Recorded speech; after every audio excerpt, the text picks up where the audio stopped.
Hello guys, welcome to this channel again. My name is Gordon Abogoye from Department of Urban and Regional Planning, and on today's tutorial we're going to be discussing on Rural Development and Planning Volume 4, which will be discussing on village design.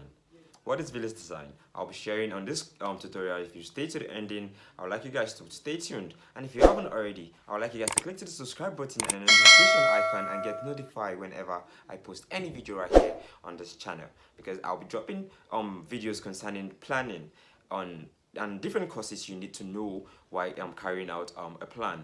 And previously on the last video I posted, where I posted a video on ANOVA, which ANOVA is analysis of variance. You can also use that to test if any design you make is to be implemented. You can test the 5% level if it's to accept the hypothesis, the null hypothesis, and the alternative hypothesis, which if it's to reject the HO or accept HI.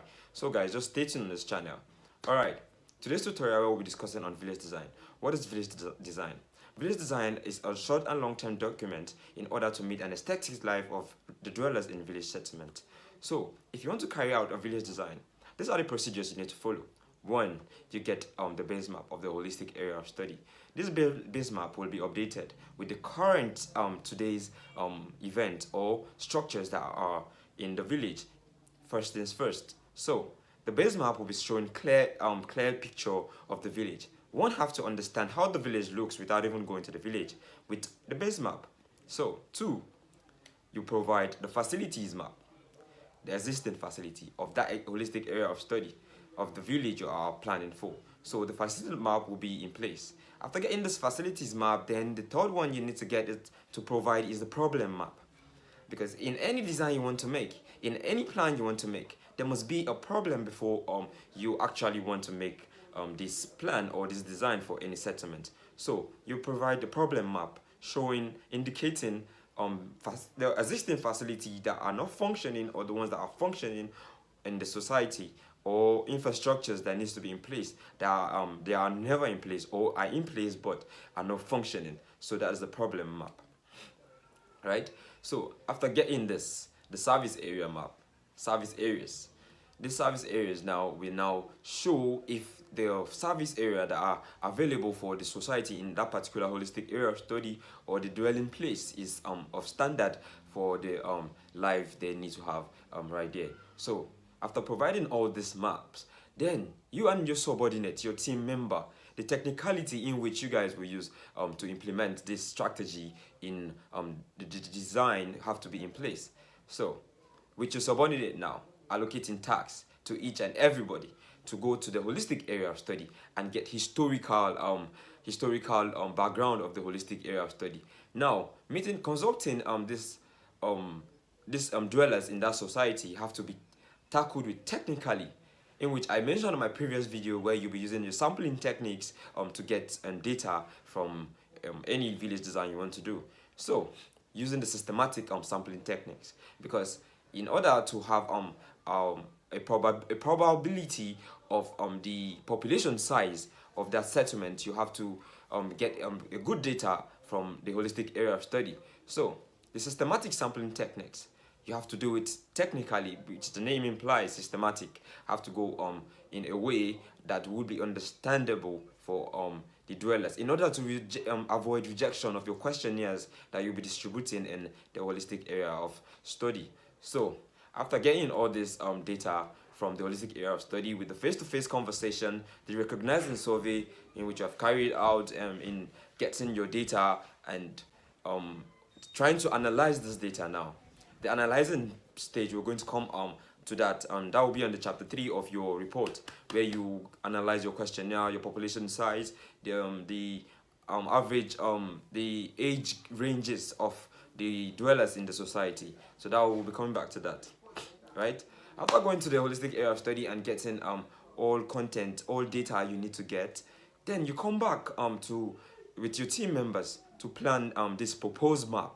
This proposed map is the map projecting for 10 years or 5 years, 2 years. I don't know how long you want to project for, but the proposed map is the map that will be showing how the village is supposed to be in due time, in whatever time range you are projecting for. So, in carrying out this proposed map, when providing the problem map, whatever problem that was in the problem map have to be tackled within the proposed map, and the facilities that are existing that are not functioning have to be in place. And if the circulation pattern has issues in that holistic area of study, you have to actually put them all in place in order to have an aesthetic, physical, pleasant environment for the dwellers in the village settlement. So when providing all this, the next stage you will now do now is to put down a policy document, in which that policy document, it is an autonomy of the dwellers in that society, in which they have to, nobody have to govern anybody. Due to the policy document, the social and political movement of the village settlement have to be followed in order to meet the identity of the village. So that is what you need to do. Now, to have an aesthetic life for this village design, don't forget water infrastructure, in which water is one of the basic facilities we need in our society in order to survive day by day. Your electricity. They need electricity, the primary healthcare, the healthcare centers, schools, in order to improve their rural knowledge base. But Google can also show you, when you Google it on Google, you can actually see the 15 facilities in which the government have approved that have to be in all rural, in all the village settlements. So, by and large, following these procedures can actually get an aesthetic, physical ending of your village design. So, after getting the proposed map, on the proposed map, you still have another map showing the facilities map. That's the proposed facility map. The proposed service area. How the proposed, because it's all proposed, because you are projecting for 10 years. So that is why it's showing all the proposed. So on your chapter 1 of your report, where you be stating the statement of problem, the research question and hypothesis, the aims and objectives, the scope and limitation, which will be on your chapter 1. On your chapter 2, you're having your literature review. I've discussed on how to fix a report on my previous video, how to make a report. So you can actually drop a comment below, and I'll paste you the link so you can actually check on how to arrange that report. So guys, if you like content like this, I would like you guys to click to the subscribe button and the notification icon and get notified whenever I post any video right here on this channel. My name remains Godwin Abogoyan from the Department of Urban and Regional Planning, and I'll be giving you videos back to back on urban and regional planning.